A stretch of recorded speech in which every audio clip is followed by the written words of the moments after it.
You're watching Oilers Nation every day with Tyler Yaremchuk. Your one-stop shop for all things Oilers. The Edmonton Oilers fall. Oh, what? I'm being pulled by the concussion spotter? God damn it.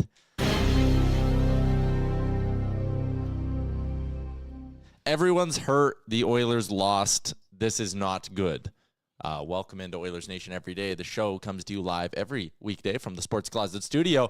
Check them out online at sportscloset.ca. The show, as always, a presentation of Bet365. Download the app today. Use the promo code NATION, whatever the moment. It's never ordinary at Bet365.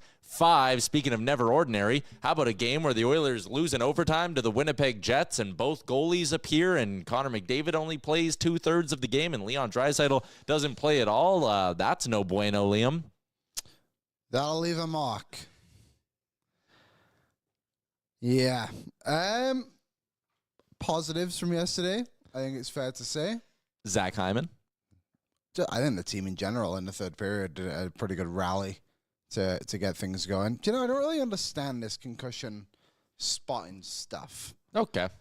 Let's just get into that. Yeah, sure. Let's start with the concussion spotter stuff. So I understand why Skinner was pulled. He was nailed in the head. He, I guess, showed signs that he could potentially have a concussion. Yep. But moments later, Calvin Pickard took a puck right to the head, too. I feel like that is also, I'm not... you shouldn't have pulled him for that. But it just feels like any hit to the head could warrant a concussion spot. No? It is weirdly arbitrary. Yeah. Because we see goalies get piled into all the time and nothing happens. Like, was this so bad? Like, what did the and maybe it's because he took such a long time to get up because he was, I think, selling the call. He did hit him. He got him right on the noggin. Yeah, he did get hit pretty square here. Like, yeah, I don't know. The concussion spotter exists for a reason. They got to do their jobs. I get what someone like Brian is saying. I've seen guys get hit worse, and I don't get the concussion spotter. Like, I'm not going to sit here and pretend to know what they're looking for. I also know at one point it wasn't doctors who were doing this. It was just someone the NHL would train. So is it now a doctor? I don't know now. I know at one point that's what it was. It was just like an NHL employee that they would be like, here are concussion symptoms. Call down if you see something. Thank you. Like, that's crazy. So well, the NHL doesn't have the money to pay for them. No, how could you get a doctor to be willing to sit in the arena every game? Have a season ticket. Yeah, basically. Yeah, more or less. So, yeah. Tough one. I think, what is this now? The third time this season the Oilers have had a goalie pulled for a concussion spotter, I think. Second at least. Yeah, because Pickard had one. And didn't Skinner lost his shutout because of one. Right, he has an asterisk. So I think they both have one each. And then plus this one, so Skinner has two and Pickard has one. If I'm not mistaken, maybe it was last season. But I mean, look, I'm not sitting here pretending that like Skinner didn't look like he could have been hurt in that situation. Yeah. That's not what I'm arguing. I'm not even really arguing. I just find it interesting that Pickard and other goalies too can take it like right off the masks, wearing the face, and nothing's done, and refs hesitate whether or not to stop the game when the mask is clearly popping off his head. Like, it took Pickard a lot, and the ref was looking right at him. Like Pickard was doing the whole, like, please. You could tell he's, like, trying to track pucks. He's like, my helmet is not on. And then Mark Scheifele, the biggest little you-know-what of all, first off, doesn't swear on the ice. Can't trust someone with that clean of a mouth. If you make it to play professional hockey and you use the word frick, I instantly hate you. Yeah.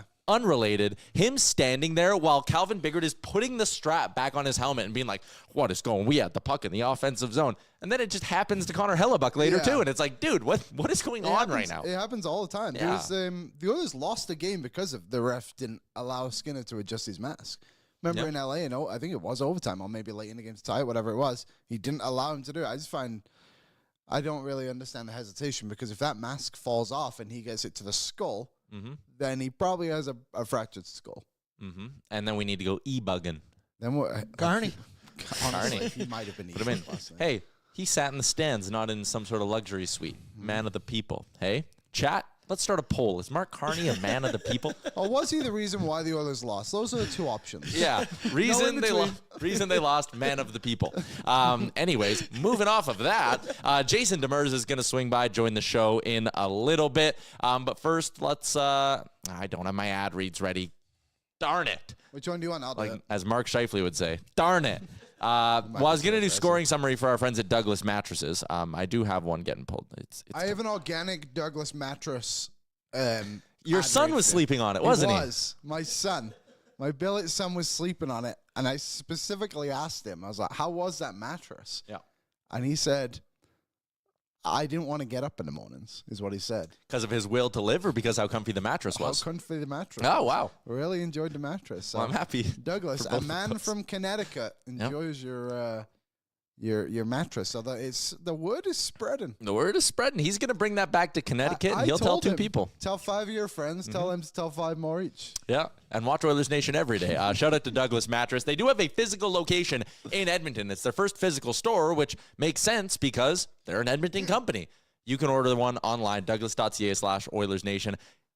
Great value. Starts at $5.99. That is very, very cheap. And the mattress game, as they say, also free shipping across Canada as well. So your son from Connecticut may have to pay a little bit, but any of our viewers in Canada who want to sleep as good as me or Liam's son, Now I know what to get him for Christmas. there you go. Let's go quickly to the comments where Gord says, Carbon Tax Carney. Nah, I'm just kidding. We're not going to read that one. Instead, let's start the scoring summary. 5 minutes and 28 seconds in, Jeff Skinner finds the back of the net. And it's almost like, man, if you give a guy with a ton of skill and a naturally good wrist shot a lot of ice time, he's going to score goals. He beats Connor Hellebuyck, who's likely going to run away with the Vezina on a wrister from 40 feet out. Do you remember a few years ago the Oilers played, maybe it was last season, when they were slumping, they played Winnipeg and beat them 3-1. And Nurse scored the game winner, very similar spot to that. Ryan Bang on. McLeod scored an empty net goal for his first of the season as well. That's what reminded me of this instantly was, oh yeah, that is somewhat of a weaker area, I guess you could say, on Hellebuyck, if you want to call that a weakness. But yeah, nice finish by Skinner for sure. Yeah, if Stuart Skinner gave up that goal, people would want him killed. Yeah. Yeah, like, again, great shot by Jeff Skinner, though, because an Oiler did it, and an Oiler didn't give it up, so it's a great goal. But again, Jeff Skinner, play the man more. More on that in a little bit. The lead was relatively short-lived, 13:39 into the period. Cole Perfetti finds the back of the net, his 15th of the season. A good little guy on the Winnipeg Jets. This one here, a lot of people wanted to yell at Jake Wallman for it. And Bruce Kurlock did an excellent thread on this, so I'm stealing all of my takes today from Bruce. Connor McDavid didn't take a single stride back checking, but okay, sure. He's maybe recognizing that he has 4 players back and doesn't have to be in the mix all that fast. Zach Hyman needs better awareness. Darnell Nurse plays this very, very poorly on the zone entry. Stuart Skinner kicks out a bad rebound. And, I mean, I guess you could be a little bit upset about Jake Wallman not sticking with the man or clearing the rebound. I don't even know what you could complain about with Wallman. But I do think, although a lot of people complained about Wallman, and I agree, he did not have a good game. That was his worst game as an Oiler so far. On this goal, there were 3 other players who made pretty blatant mistakes that led to the goal. So, again, whatever, that happens. Bad rebound, bad coverage coming in, bad back check by Hyman. The rebound is, it's definitely not ideal, but it's not like... You're not thinking a guy's going to be all alone with that much space. The rebound went off towards the boards, and Cole Perfetti was left wide open. I mean, it's not good by any means, but we've seen him give up worse rebounds this season. There's a lot of mistakes on this play for sure. Yep. Second period, the hottest goal scorer in the NHL, Jeff Skinner, gets his 13th of the season, or did he? This is one of life's mysteries for me because it showed it on the broadcast. Ehlers might have put it in his own net. Obviously, this was reviewed for goalie interference too, which we'll get into. Terrible challenge. I mean, like it's so hard to say if it's bad or not because the contact was definitely there and it probably prevented Hellebuyck from making the save. But by the time, like, the full contact obviously came after Hyman was cross-checked in the back. You were at the game though, right? I was. Yeah. I guess the argument would be he's in the blue paint already. That's what I was, and they were saying it on the broadcast too. Lou was saying, it's like, well, he's in there unprompted, and then the push comes. Yeah. But we'll take it. Yeah, we'll take it. Jeff Skinner getting credit for it, 13th of the season. McDavid and Nurse pick up the apples. This lead, again, short-lived as just over 2 minutes later, Josh Morrissey jumps up on a 2-on-1 and finds the back of the net. Darnell Nurse has to make a better play here, need to be more sure-handed at the blue line, and then you also probably need to stop engaging with Nito Niederreiter and realize you have to defend. So I didn't love this play at all from Darnell Nurse. Again, he had a really, really rough game. We'll talk about the OT winner in a bit, but this was just played poorly by Nurse. Yeah, just an easy tap in for Morrissey, too. Yeah, like this whole play here, like, I mean, maybe he's interfered with a little bit right there, and that's what stops him from getting going. And again, Morrissey's got great speed, but nothing anyone could do here. Ryan says this one Stu could have had. Sure, I also feel like this is a game where like the stat line was not kind to Stuart Skinner at all. I think the box score watchers are going to sit there and be like, oh, he finished with, what did he finish with? 8 something? I think it was like an 8:30. An 8:13. But like, again, he barely faced any shots, and the Jets, I felt like at least almost exclusively, there were no shots from the outside. It was scoring chances he was facing. So the stat line I thought was really rude to Skinner in this, Stuart Skinner in this game. I actually didn't think he played that bad. Maybe you want a big save there, sure. Third period, Connor McDavid not on the bench. Leon Draisaitl not in the game.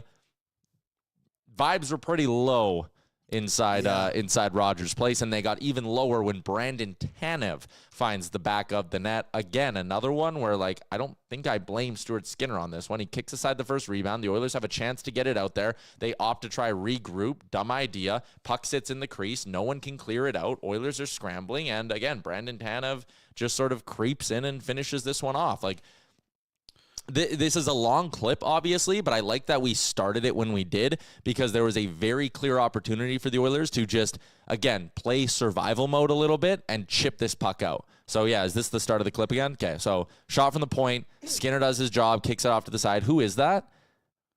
I can't quite make it out, but anyways. Davidson, I think. Yeah.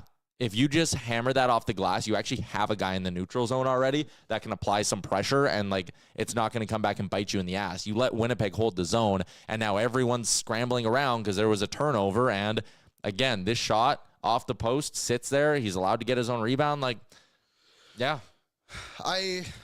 Everything you said is obviously right. The one thing that was missed slightly, I think, when people talked about this goal is, and someone just said it in the chat, that Bouchard a bit daydreaming. Like, on the other replay, like, he's the defenseman, like, right on the back post when it comes around again. He's just kind of stands there and just throws his stick a little bit. The guy's like, just push him down. Like, honestly, just cross-check him, whatever you want. He was too high. He had to be lower down there. Yeah, it had to be a bit, I think there. It's like, hey, like, come on, man. Like, commit to just making an aggressive play on that. If it goes in after you then cross-check him, it's one thing. But I didn't like Bouchard's like end result on this. No. But again, it's not his fault the puck went in. No. All right. The Oilers were down, but they were not out. On the list of players who are going to need to step up in the absence of 97 and 29, Zach Hyman is very high on that list, and he came through for them. 5.5 minutes to go. Right on the doorstep, Zachary Martin Hyman gets his 25th of the season. Talked about, forechecks creating turnovers and the Oilers needing to be better on that. That was Podkolzin, I believe, who hustled in there, forced a turnover. Again, this goal, this opportunity doesn't come to fruition if Vasily Podkolzin isn't busting his ass on that forecheck. And he was the guy, I guess, who turned over the puck, people are saying, on the 3-2 goal. But again, like, this is a nothing play that too many times this year the Oilers don't even bother trying to make. But, like, if you just retreat there, and he does go straight off the ice. So it's the end of a shift, but he puts in a little bit of extra effort, and look what ends up coming out of it. Gaz Gazerson said Pods was awesome last night, and I agree. Yeah, good goal. And, again, the Oilers, like, you can argue about whether or not they deserved a point. I actually think they played pretty well. It was a bit of a ref show in that game at times. When was the last time you saw one team get 3 roughing penalties and the other team not get 1? The Nurse on Vilardi was terrible. The Corey Perry hook on Ehlers. Dive. It's Perry trying to make a savvy veteran play where he thinks he'll get away with it, and Ehlers dives. That's such a dive. Yeah. Nurse on Vilardi, again, wildly weak.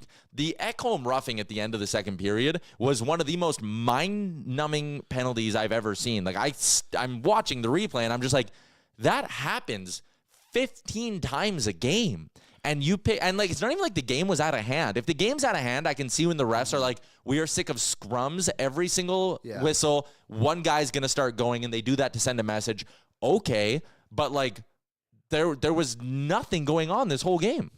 Yeah, it didn't make a lot of sense to me at all, especially the Nurse one, they're already on the penalty kill. Like, it just seemed like such a harsh thing to give out for, which was honestly like a really fun competitive hockey game. And I don't think the refs needed to be involved in it at all. Like, the Oilers got 2 penalties. One of them, blatant high stick, you had to give. The other, a delay of game, like after the unsuccessful challenge. Like, just very unnecessary. And again, the dive at the end by Ehlers, like, dumb play by Perry, do not get me wrong. Like, just unnecessarily doing that. You didn't need to.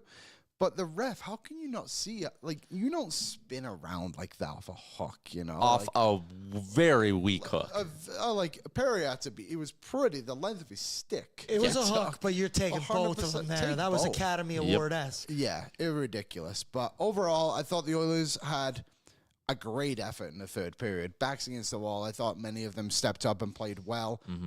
Easily the better team in the third. And unfortunate mishap in the overtime, but also, too, I think a lot of people, while it seems like a lot of you are more upset about this game than I think is warranted, all things considered, you have to be happy that the Oilers got a point.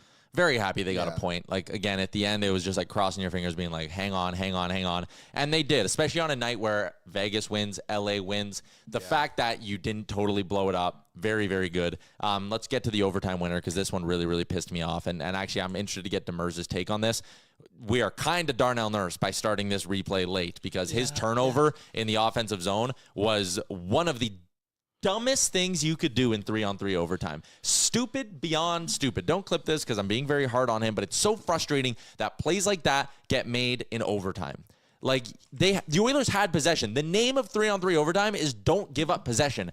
And he dumped the puck in 3-on-3 overtime. Then it was a bad change by Wallman, but that's fine. They recovered. Darnell Nurse backs up so far that he takes Calvin Pickard's stick out, and the goal goes in stick side.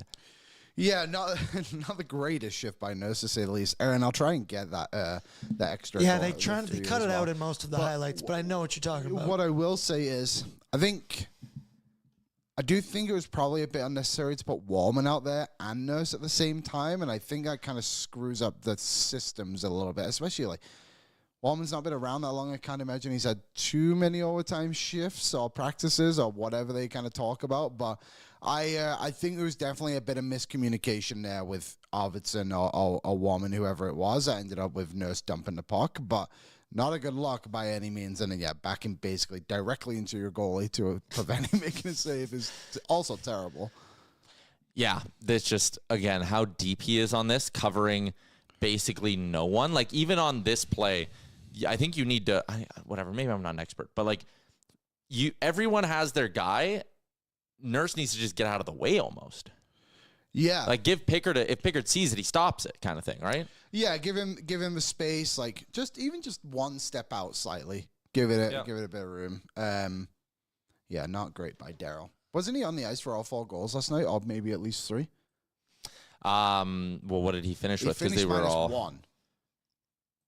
He got an assist on the Skinner goal. I think at least 3 of them. Okay. Yeah. There's just, again, not good. Very, very annoying end of the game when you milk out the 1 point. That's good. But then you also sit there and, like, Hyman had the one-timer, and you're like, man, if you can find a way to steal a win here, like, let's go. But it doesn't ultimately go that way. Let me know when we got JD on the show. We'll get to the Star Mechanical guest line hopefully in a little bit with our pal Jason Demers. But first, let's do one big take for Service Credit Union. The Service Big Share Contest is back, and it's your chance to win $1 million just by saving money. The contest ends April 30th, 2025. Skill test required, but every $500 you save gets you 5 entries into the Service Big Share Contest. It is as simple as that. For more information, go to service.ca/win. Again, you only have till the end of April there. Instead of one big take, I think it's one big piece of news, Liam, and it's the news that Chris Knobloch just gave. Connor and Leon both expected to miss at least a week. The good news, it might only be 2 games. Okay. Because the Oilers don't play till next Wednesday after they play Seattle Saturday, then they play Dallas on Wednesday. Oh, no. Which isn't great by any means, but then you have Dallas again on a back-to-back. Or Seattle again, you mean. Seattle, sorry. Yeah. So to be optimistic, which is obviously we don't know, there is a chance they play next Thursday. Or at least Saturday against Calgary. No, at least a week means they're probably going to be out till Friday, which means maybe the BOA Saturday. Oh, yeah, I guess that too. I was thinking more. They're going to miss 3 games. Yesterday. Yeah, 2-3 games. Maybe Draisaitl comes back a little early. He already missed one game. Well, yeah, I know they could be. DMB said they could be out as long as a week, but it was also interpreted differently. Like the other reporters all said it's going to be at least a week. So, again, whatever way it is, I think it's fair to assume if we're dealing with a roughly 7-week timeline that 2 games. They're going to be missing 2 games. Yeah. Well, not good. Not good. The Oilers without them, obviously not good. Correct. That is $20 million in cap space without them. We don't really know on the status of Skinner as well. I would assume that Pickard will play the next game. But you still might be able to get something against Seattle. If they can somehow come out of this 1-1, then we're chilling. You got to find a way to come out of this. Like this Dallas-Seattle stretch, you have to win at least one of them. You can't let this fall. And, I guess my one big take would be maybe this somehow gets spun into a positive. Maybe Henrique and Skinner and all these guys having to play close to 20 minutes just wakes them up a little bit. I realize that sounds like coping. Do we get Ducks Henrique? Yeah. Also, call up Matt Savoy, please. I don't think they might have to. I would. I don't know. Yeah, I mean, there's never a better time to have him play 20 minutes a game and on the power play. I just don't know if Bakersfield has enough players. You can't worry about that shit. All right. Well, I think a little bit, but either way. Okay, JD is texting me saying, bring me in. So, all right. Star Mechanical Guest Line, Edmonton's #1 plumbing and heating company. You can find out more about them online at starmechanical.ca. Residential, commercial, 24/7 emergency service. They do it all. They do it well. One of Edmonton's largest locally owned and operated companies is Star Mechanical. Jason Demers from Amazon, the NHL Network, the Unscripted podcast with Adnan Verk. He's everywhere. He has great eyebrows, and he was getting impatient that we weren't bringing him in. So what do you make of my take that maybe these injuries are good? Everyone else is going to get a lot more minutes. Am I coping? Well, number one, 2:20 Eastern time. It's not 2:22. It's not 2:21. It's 2:20. Mm-hmm. It's here on time.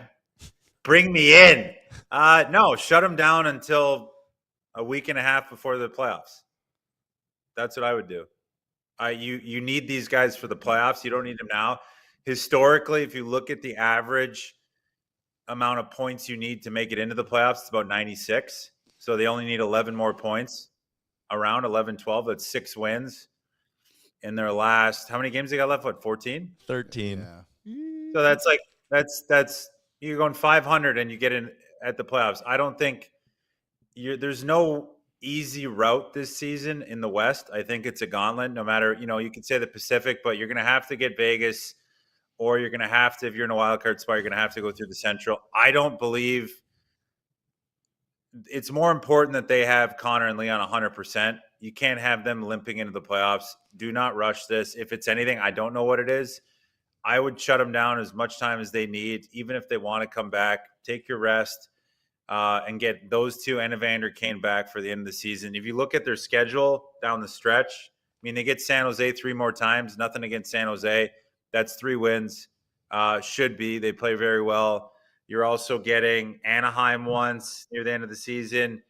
You get Kings twice. You have some tough ones. And you get Seattle twice. So I think for me, it's more important to have them healthy than anything. I think you're going to make it in the playoffs. I think this group, and to your point, I said it last night on Coast to Coast. I was like, this could be the best case scenario for the depth guys, because a lot of the times they might play a better defensively sound game and, win a couple games 2-1. Look, they were missing all those guys, and they kind of hung on and had some chances against the Jets and took them to overtime and almost won it in overtime.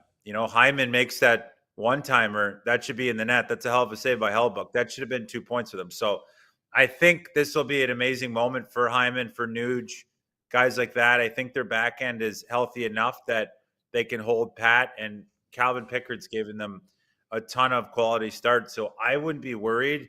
I'm more worried about having those two guys be ready to go, because you're going to need every fucking minute from them in the playoffs.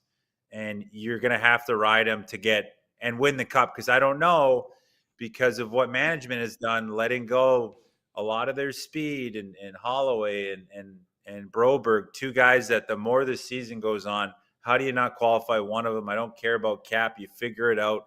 The best teams always do, because you could have used those guys right now, but you don't have it. So get Connor and Leon healthy, rely on your depth, and then have them last week or 2 weeks before the end of the season, have them play the last 5-6 games if it's nothing too serious, and just roll into the playoffs like a fucking Thunderdome, baby. Let's go. The other part too is, and Daki mentioned his name, Trent Frederick hasn't played first team yet, so that's another guy who has to come back. I totally forgot he was on the team. I literally forgot he was there. Yeah, so who knows when he's coming back? I don't think he's back before the weekend. No. So maybe sometime next week now. But how would you set this lineup now? Do you kind of go with, saying load up feels wrong, all things considering your two best players are out, but like, do you have a line that's like, say, Nuge, Hyman, and Skinner. Henrique or Skinner, something like that? Or do you try and spread it out a little bit now? Well, before Connor's injury, Skinner was finding some jam with Connor, which is a big thing. I would probably leave that line intact when they're healthy. If I'm looking at the three guys coming back, if you're looking at Leon, you're looking at, you say in a perfect world, Evander Kane comes back, and also Trent Frederick. I mean, I think you got to have Frederick and Kane on a line together. I think it would just be fantastic, maybe with Leon. And then you have Nuge go down with Arvidsson and Podkolzin, and then you have your fourth line be Henrique, Janmark Brown, or Perry. And that's a combination of both. And I think Kapanen, Jones, and Podkolzin are your guys that are out. I think you go a little bit more veteran. And I think that if you just look at that line and you just picture that, that's an unbelievable lineup up front, especially if you get Kane and Frederick healthy and you get Leon healthy. Like, I think you got to put those guys. I don't care how long Kane's been out, he's effective. And I don't know where people started doubting him in Edmonton and they don't want him back. Yeah, he might have some issues in the locker room, but if you watch him in that playoffs last year, he was a lot of the nights one of the most effective forwards, and he was hurt most of those playoffs. And in that Florida series, he was very good and very, very effective. So I think getting him and Frederick back just adds something that they're going to need. And then I think you keep that top line together, and you can always go to Leon, but I think you put Leon with Kaner and Frederick if that works at all, and that would just be a heavy line that could skate, that could score, and they would be very tough to play against down low. And then you let kind of Connor play with Hyman and Skinner, and I think you just have a great balanced six. And then your fourth line becomes that third line in the playoffs that was so good. Brown, Henrique, and Janmark, and you mix in Perry there, and then your third line, you decide to put Perry with either Nuge or not, and that's kind of the X factor is where does Corey Perry go in all this when everybody's healthy. But I think they're going to be fine to get into the playoffs. They're in. I don't think anybody should worry they're not going to win. They have enough guys that can get them there. It's just going to be, you need to get this team healthy in the playoffs. You can't limp into this playoffs, because if you do,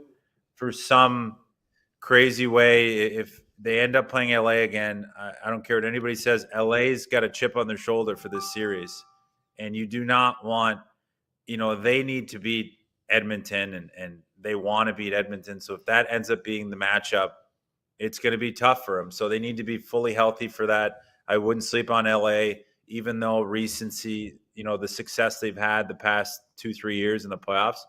I'd throw that out the window this year. It's a different LA Kings team. And, listen, they could still potentially catch Vegas, but I think they're either going to finish second or third spot. So I'm still pretty adamant that they're going to play LA first round. So they just need to really, really, really get healthy. Get healthy, and don't worry about getting Connor and Leon back. They'll be fine if they get 2 or 3 games in at the end of the season. They'll be 100%. But maybe we can get them back before our nation vacation to Vegas on April 1st. Be a bit of a bummer to fly 50 Oilers fans down and both McDavid and Draisaitl are out. Well, maybe they can come up into the stands with you.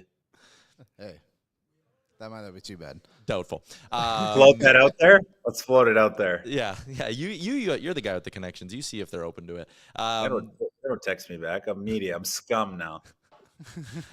Just looking at, one of the trends we kind of saw, I guess, before that game yesterday against Winnipeg, but like 1 goal against Utah, 1 goal against the Rangers, 1 goal against the Islanders, even Buffalo and New Jersey, 3 goals in each of those. Like the goaltending seems to be bouncing back, or is it maybe more like this team is starting to flip the switch back into their playoff mode? Like, is their system getting tighter? Is it the goaltending? Like, what do you think is leading to the goals against dropping here?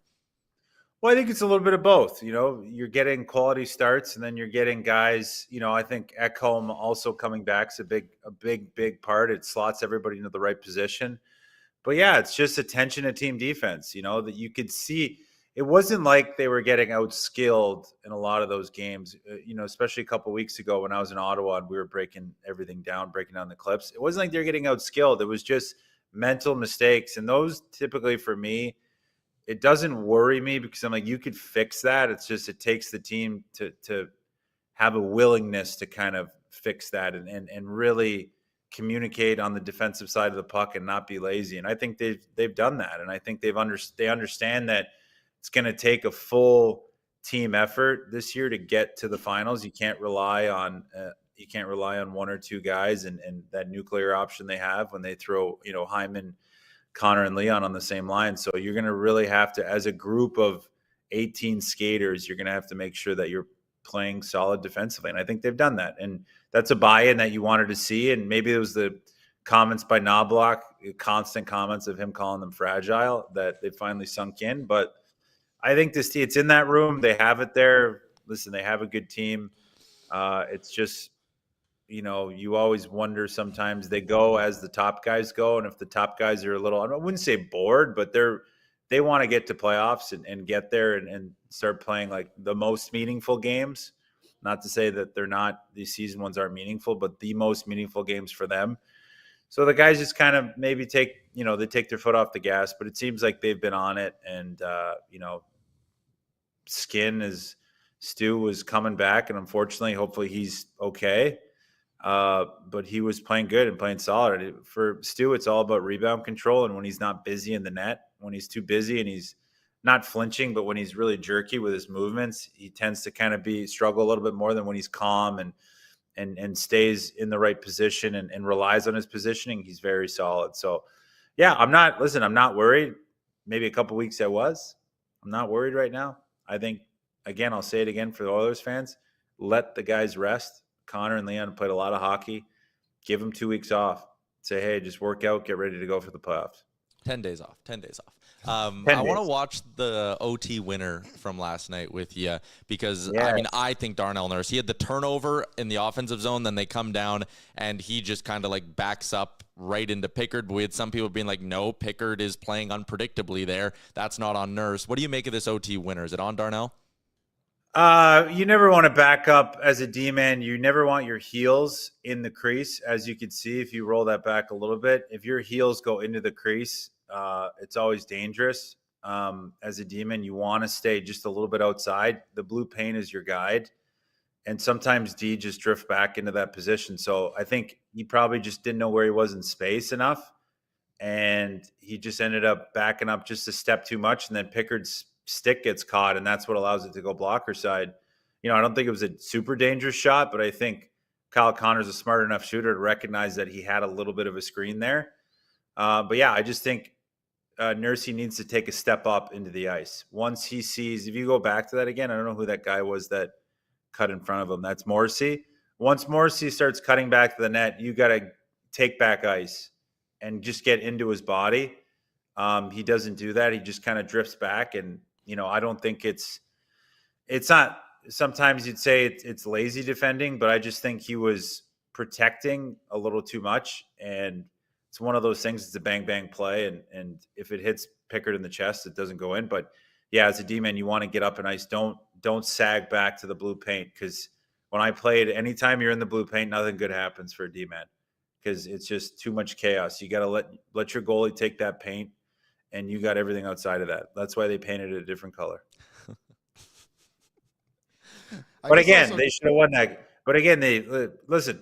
The difference is Connor Hellebuyck making an unbelievable post-to-post save. That's the difference. Connor Hellebuyck being the Vezina. This is the best team in the West, arguably. with the best goalie in the league and could almost say the Vezina winner, odds-on favorite, and you took him to overtime, should have won, but he made a save, and then kind of a lucky one goes in with a little bit of miscommunication defensively. So, again, thought it was a good hockey game. They played well. They had chances. But, again, they're playing the best team in the league right now. So, yeah, I don't think the Oilers can be that disappointed with the outcome of yesterday's game. Missing Connor and Leon. Yeah, and you have a backup goalie come in and play the last 5 minutes and an overtime. Like, that's it. You're lucky you got a point, I think, all things considered. But we talked about, it seems very obvious the Oilers are going to play the Kings in the playoffs. But what do you think the gap is between Vegas, LA, and Minnesota? Because it's likely that one of those three teams is who Edmonton would play. I guess not Vegas, really. LA could catch them. It's not out of the question. Minnesota? Oh, you mean Minnesota like second round? If won the division. Oh, they won the division, yeah. The team that scares me the most is Minnesota. Minnesota is winning games with nobody in the lineup. They are absolutely decimated. And from everything I'm hearing, a little birdie that kind of is close to that organization said those guys are going to be back for playoffs. So, and they've won some big games that have allowed them to kind of stay in the playoff race, and I think they make it in now just based off points.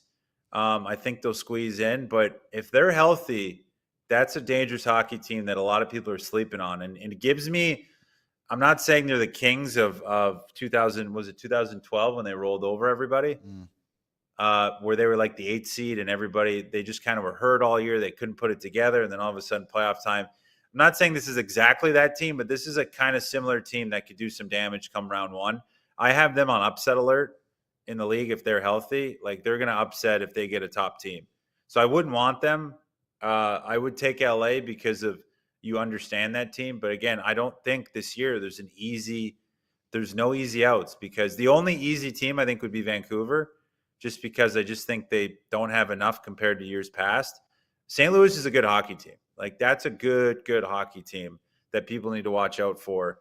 So if it stays like that, I think there's no easy outs come round one. If Calgary makes it in and sneaks in, or Vancouver, I think those teams they're very beatable, and they're kind of punching above their weight class a little bit. But yeah, I just think as is, you're going to have to get through some really good teams. So like I said, and I'll keep pounding the drum on that, get those guys healthy, because it's going to be a grind in the West this year, and it's going to be tough. And LA's not easy. Vegas won't be easy. Minnesota won't be easy, or St. Louis won't be easy. Because if Minnesota stays injured, they'll win some games, but the way St. Louis is playing, they might jump into that spot. So, and I wouldn't want St. Louis. And can you imagine Dylan Holloway and Broberg back playing the Oilers? That's spooky.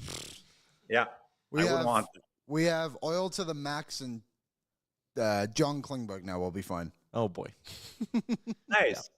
He's back. I saw you had a tweet. If the Avs get back Gabe Landeskog, look out. My thing on Landeskog, like earlier this year when there was all the Jonathan Taves talk, like, oh, Taves wants to make a comeback, and everyone's like, what could Taves even do? He hasn't been in the league for so long. He's played NHL games more recently than Gabe Landeskog. It's hard to come back after not playing that long, isn't it?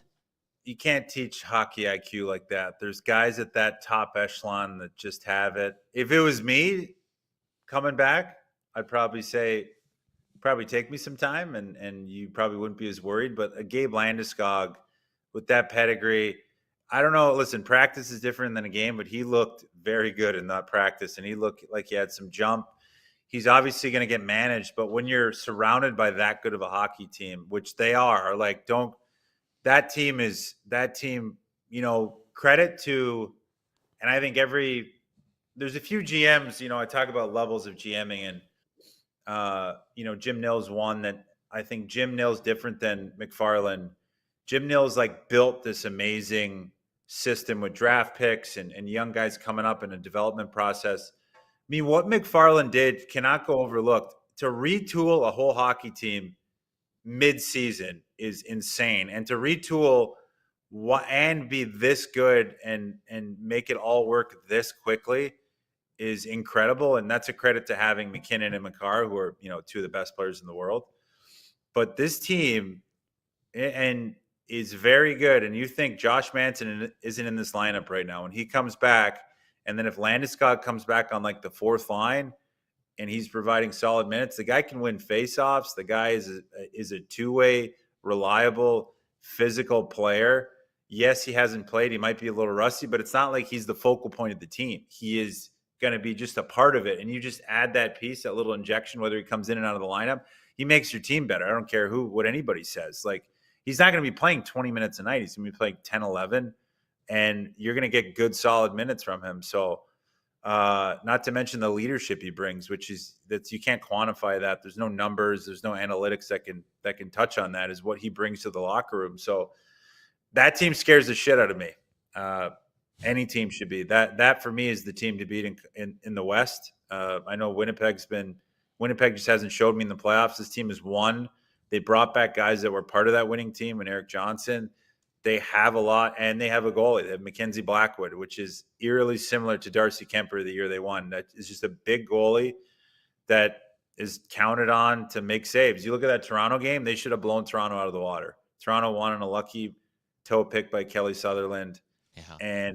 And they played, and Joseph Woll was unbelievable. In a 7-game series, there's not many teams I take over Colorado right now. The only other team, not because you guys pay me, would be Edmonton if they're fully healthy and playing their game. But because you have Connor and Leon. But this team in Colorado is very good, and Landeskog can only help that. And can I say something else? Yeah. Who the fuck is Mark Carney coming on the ice with Edmonton and ruining all the juju? He's a good Edmonton boy. I don't care. He comes on the ice, Connor and Stu get hurt? No. Mark Carney be damned. Beat it. You just gained many, many more fans, JD. Like, people were not happy with Mr. Carney yesterday. The only guy, and I tweeted it, and it probably won't get a lot of buzz because I got to go here soon, but the only guy allowed to skate is either Gene Principe, and or Bob Stauffer. Those are the only two guys that are allowed to jump on the ice. Because I saw Bob Stauffer stride. He's got a decent stride. But do not, Mark Carney, kick rocks. Go touch grass. Go do something else. Go fix the country. Don't go skate with the Oilers. Anyway, that's all I can say to that. Maybe a little more Bob Stauffer is needed. As Bob would tell you, he would have made the NHL if it wasn't for his hands, his skating, or his thinking ability. So he was right there. He's right there. We all were. Right there. Jason Demers, Unscripted Podcast with Adnan Verk. Add that to your podcast listening repertoire. You have also played in an NHL game more recently than Gabe Landeskog. I have. Yeah, I can give you a good solid 10. I mean, they called Klingberg. I thought they could have called me. Probably an upgrade. Appreciate it, JD. Thanks for doing this. Yeah. See you, boys. Bye. All the best. See you, Jason. Oil. We cut him off saying oil up, I think. Damn. Is he frozen on it? He closed his window just immediately. Yeah. Get him, JD. God damn it. Yeah, okay. Connor McDavid and Jeff Skinner, enough. You two in the chat right now are starting to piss me off. Nobody else can get everybody love everybody because you're talking to each other. Yeah, like just DM each other. Just weird. God, you go to practice every day. I'm gonna have to put you both in timeout if you don't carry on. If you stop. Super chat from Bob Stauffer, not the real Bob. $6.99 to the Ben Stelter Foundation. Thank you. He said, honestly, the way we play last night without Leo and Davo was impressive and probably going to make us stronger in the long run. Pods and Nuge were gods. I'll stop short of saying gods because neither of them scored, but I get what you're saying. They played well. Need more of that. I would have Matt Savoy up here. So let's get to a Sherwood Ford Giant question for our friends at Sherwood Ford, the Giant. You know what we did? We got a fancy new link to send people to make booking your nation valet even easier. A custom landing page is what the kids are calling it. So let me drop that in. I'm going to put it in the chat for everyone. I've never done this before. Hopefully it works. Does that work? Oh, yeah, it does. You hit that link. I'm doing it right now. And you simply book right in. Again, Nation Valet service is free to use. They will come pick up your vehicle, do the service, and then drive it right back onto you. Whether you're at work, whether you're at home, they got you covered. Shout out to our friends at Sherwood Ford the Giant. Here's your Giant question, Liam. What do you do with the Lions on Saturday? Shout out Elton. Would you consider 11-7? No, you need more forwards, not less. Or do you just try and shut this shit down? No, I want 12 forwards. All right. Well, I'm going to go 11. And All right. I'm going to take out McDavid, I guess. And you're just going to keep the same. And but like, who's who's going to bring in Emberson? Okay, so then Skinner and Hyman with Henrique. Yeah, Skinner, Hyman, Skinner. Yeah. So my second line there is still going to be intact because I think our line's done well. Yeah, I'd put Henrique next to those two. Would it be? And this is going to sound a little crazy because it's. Maybe just adding the speed element, like keeping the speed on that line wouldn't be such a terrible idea too. Like if you're going 11 and 7, you might be able to help put this in more often. But like if Yaremchuk or Kasperi Kapanen took shifts as a centerman next to those two guys, obviously Kapanen more of the offensive player of the two. I wouldn't hate that idea. And then, yeah, you are really grasping, aren't you? Yeah, I mean, I really want to find a way to work in Matt Savoy. The only issue is I don't think he can play center. And yeah, asking a lot from him for sure. Yeah, so if like again, it almost sucks it's Connor and Leon, and sucks that they're both centermen as well, because then you're in a spot where you kind of do have to put Derek Ryan into this lineup somewhere because you need the center depth. Unless you play Kapanen down the middle. So if you were to do that, like you said, then you move Henrique up to the top lines. You go Rico, Skinner, Hyman. Keep Nuge with Arvidsson and Podkolzin. That seems to be working. You put Kapanen in the middle with Corey Perry on the left and Matt Savoy on the right. Maybe that gives you something. Good offensive instincts to put with Savoy, some speed as well in Kapanen. You're not trusting that line in the D zone at all. You're just trusting on them to be an O zone starting line. And then you put together a really good defensive, call it fourth line. I'd maybe even take out Max Jones and play Janmark, Brown, and Derek Ryan together. Yeah, I mean, all defensive line, all offensive line, and a good top six.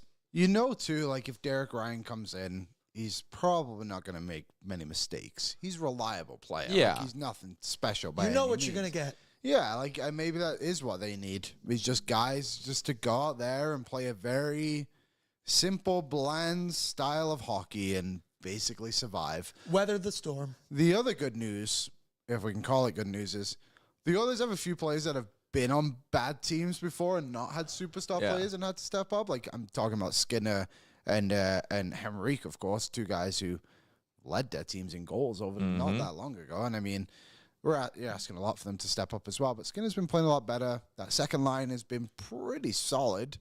Hyman, goals in the last few. Yeah. Henrique's been better. I mean, look, like it's not going to be pretty. But if the others can just scrape out a couple of wins, play solid defensive work, then hey, they'll be fine. They've won games recently by scoring 2 goals. Yeah. All right, let's continue along with the show. I'm seeing, again, a bunch of comments over in the YouTube chat, which is brought to you by Odd Company Brewing and the all-new Nation Beer Everyday Lager. Whether it's game day, whether it's any day, it's a good time for a Nation Beer Everyday Lager. You know when's a great time for it? After a hockey game. I got my beer league playoffs starting tonight. Maybe I'll bring the boys some Nation Beers. Only if we win. Gotta put some reward. Gotta put some pressure on them. They can drink the other beers if we lose. You only get if the Nation. If you lose to this team, you don't deserve any beer. I'm well aware of that. Anyways, Doug Waite says call up Tyrati. Janmark, Jeff, did you play center in Buffalo? Would not trust Jeff Skinner to go play center. Sadistic Angel, how's Stu? Any updates on him? I would assume that because Knobloch said Skinner didn't want to come out, and they said it was the concussion spotter. I mean, again, he never made his way back in, but at that point, it's so late that are you going to put him back in? I don't know. I'm not overly worried about it, but I wouldn't mind starting Pickard on Saturday. There's Knobloch came out and said that Skinner would be available for Saturday. He said that just at the start of our show. So maybe they will. He said Knobloch said Skinner is healthy and available. Hasn't decided who's going to start. How about this one from Sportsnet Stats? Calvin Pickard has posted a save percentage above 900 in 15 of his 23 starts this season, 65%. That's the third highest percentage in the NHL, trailing only Connor Hellebuyck and Philip Gustafsson. Again, like this isn't to say he never has bad games. Every goalie has bad games. But the fact he gives you 900 or better in 65% of his starts, and again, only 2 goalies are better than that. He is a high floor, low ceiling backup. And you could argue that's kind of what this team needs. Yeah, I wouldn't trust him in back-to-back games again. I mean, I do find it very interesting. People wanted him to play yesterday. It's just like, we just saw what happened. Like, I just don't think that's necessary. I think Skinner's been playing better as of late. That now, if you can get on this bit of a rotation, you need to get Stu ready. Like, he's gonna start game one of the playoffs, whether we like it or not. Mm-hmm. But Pickard, he's been solid. Been solid. Let's keep cruising along, get to what's trending, which is brought to you by not only our friends at Greta, but the fact that Pete Blackburn, DJ Bean, and the whole What Chaos crew are coming to town. Next week, you can get your tickets to the event at nationgear.ca. Join us for a night of fun at Greta, our go-to party spot in Edmonton. We're going to have the game on the big projector. They got all their TVs set up around the bar as well. Tickets are $15. It's presented by Fountain Tire. Go to nationgear.ca. All going to a good cause, and you're going to get to meet Pete and DJ. We got time set aside for a little meet and greet with those guys. We're going to be doing a live show in person at Greta as well with the two of them, so it's going to be a ton of fun. Thursday, March 27th, why not come to Greta and hang out with us? If you're coming, say so in the chat right now. So then other people will be like, wow, I want to come. Maybe we'll do name tags. Who knows? Thursday, basically Friday, and your famous line. Yeah, if you're going to be hungover on company time. Yeah, if you're going to be hungover on company time. Thank you for commenting that you're coming, Liam. You're welcome. Yeah. Okay, what's trending? The nice lady on Twitter. So if you missed it, Edmonton boy, Brendan Gallagher, very, very sad story. His mom passed away after her battle with brain cancer. He scored an empty netter the night she passed, I believe, and you saw the really emotional celebration. Scored a massive goal yesterday as well. But if you remember, back a few years ago, the NHL used to let players wear their Hockey Fights Cancer jerseys on the ice during warm-ups. So there was a Hockey Fights Cancer jersey Brendan Gallagher wore, and the tag on it said, like, I fight for mom. They obviously auctioned them off at the end of the game, and a Habs fan who had went and won the auction and paid for the jersey, she tweeted him last night and said, "Dear Brendan Gallagher, I feel like this jersey should belong to you. You wore it in warm-up in 2022 just before they stopped making these, so this is very unique, just like your mom was. If you want it, it's definitely for you to keep as a memory." And Brendan Gallagher responded to it and said, "Thank you so much. How about you come on the ice on April 16th, which I think is their last home game of the season, and we'll do a jersey swap." Yeah. So she's going to get a game-used jersey from Brendan Gallagher, and Brendan Gallagher is going to get a Hockey Fights Cancer jersey to remember his mom by, which is very nice. Pretty cool. Obviously, considering the circumstances, it's nice to see some positivity on social media and it to be used in a good way. So, yeah, it was good to see that for sure. Yeah, it was great. The other thing you had in what's trending was the Severance finale, which I didn't watch, so you can't spoil it. So I can't say anything. It was great. Did it leave you satisfied? Don't even ask that. Yeah, okay. I don't want to know. I don't want to know. Yeah. Thumbs up? Then what am I supposed to say? Well, you put it in there. I know, but then you told me I can't talk about it. Yes. Just now. Because you the episode asked me a question. Because he said you can't tell him. There was a hockey game that went late last night. I'm up this morning working like a dog. When would I have had time to watch an hour, 15-minute finale? I stayed up late to watch it because I thought we'd talk about it today. No. I was prepping. I have to watch it with my fiance. Well, keep her up. It was well worth it. It was a good finale. The Breadman is in with his take. It was fun. I'm excited for season 3, whenever that might be. Considering it's gonna be haven't announced it's going to be so long away. I got a question for both of you. What's the social allowance of time that you allow before you can start talking about a show like Severance? Is it a week, 2 weeks? I think it's a week. You give everyone a week, and again, just do the courtesy did you watch it? Did you watch it? And then you can talk about it. That's all it is. You need consent. Consent is important. Agreed. Mm-hmm. Unanimous. Yep. We are all on the same page. Yesterday, yes. Canada absolutely blew it against Mexico in the CONCACAF Nations League. Yeah, what happened there? I don't get it. Smokes. Is this team ever going to do anything positive in the sense of winning trophies? I understand the program is going in a great direction, but it's supposed to be the best team in CONCACAF, and you're just not winning the games that are important to win. It's very frustrating, but the U.S. did lose to Panama, so that was good. I believe on SportsCenter last night, they said they had 11 shots on target and 1 hit the actual net. Yeah, what are we doing? This team is loaded. They have got some of the best players in Europe, and they're bad. They're not bad is harsh, but bad in comparison to where they should be. Sucks. Daniel Nugent-Bowman did follow up his tweet. He said, just to clarify, Knobloch said, quote, maybe a week for McDavid, and up to a week for Draisaitl. Those mean the same thing. Up to a week. No, that would mean May- Draisaitl's out for about a week. McDavid is out at least a week. Maybe a week. Oh, yeah, so maybe a week. I don't know. Yeah, I think Draisaitl will be back before Thursday. The vagueness is making my head hurt. I think that's pretty clear.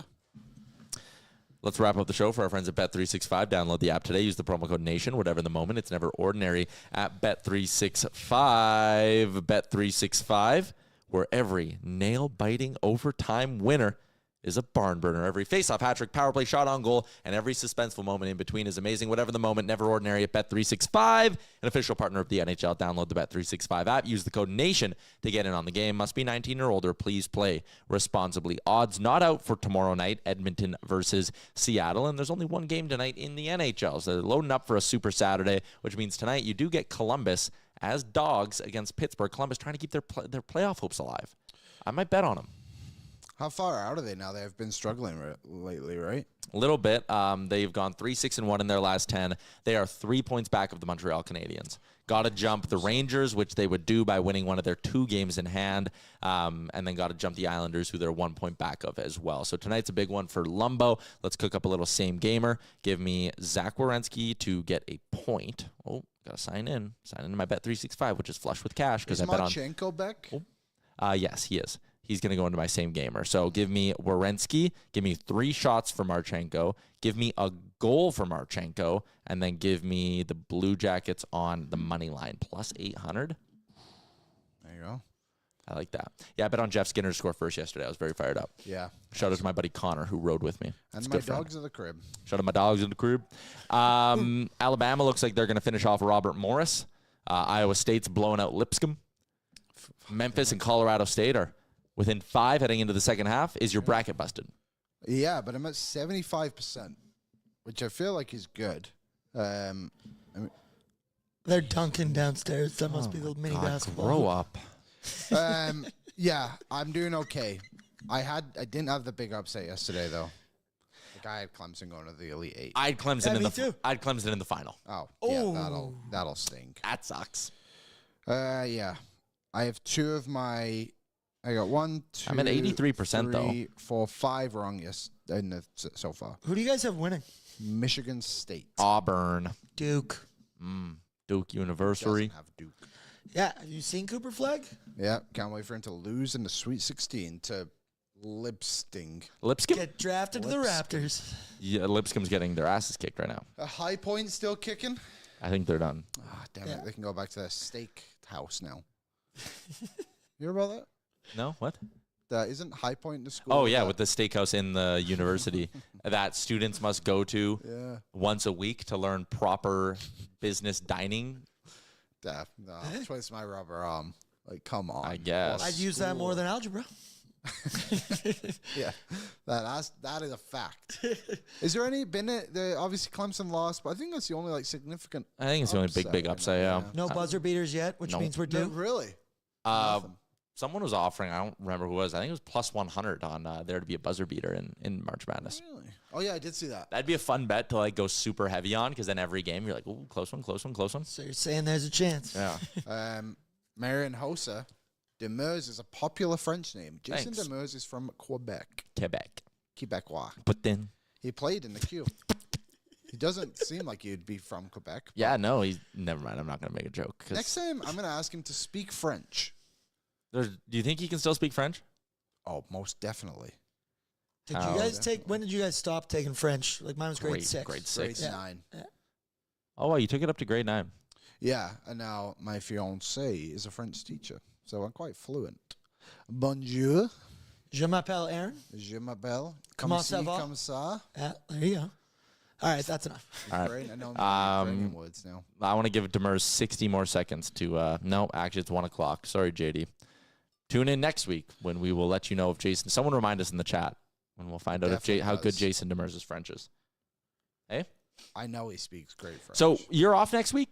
just Monday, Tuesday, back Wednesday. Where are you going? Vegas. You fly out when? Tomorrow morning at 6:30 a.m. And you fly back Tuesday when? I think I land at midnight. So, chilling. Yep. I might go to a Golden Knights game. They play Detroit on Saturday and Tampa Bay on Sunday. You know, if you would have taken this trip a week later, you could have saw the Oilers. Yeah, but I couldn't have gone with my fiance. And that's the big difference. Demers says his French is not bad. I speak. See? I knew it. I mean, you don't just grow up in Quebec and play 4 years of junior there and not learn. Yep, that's fair. French. Sorry, I was texting JD. I figured. That's the end of the show. I'm good. I got nothing else. New episode of Oilers Nation Radio going to drop later on this afternoon. Yeah. So giddy up. Enjoy that, everybody. Tomorrow, Boardsy live at 7 o'clock. Pansy.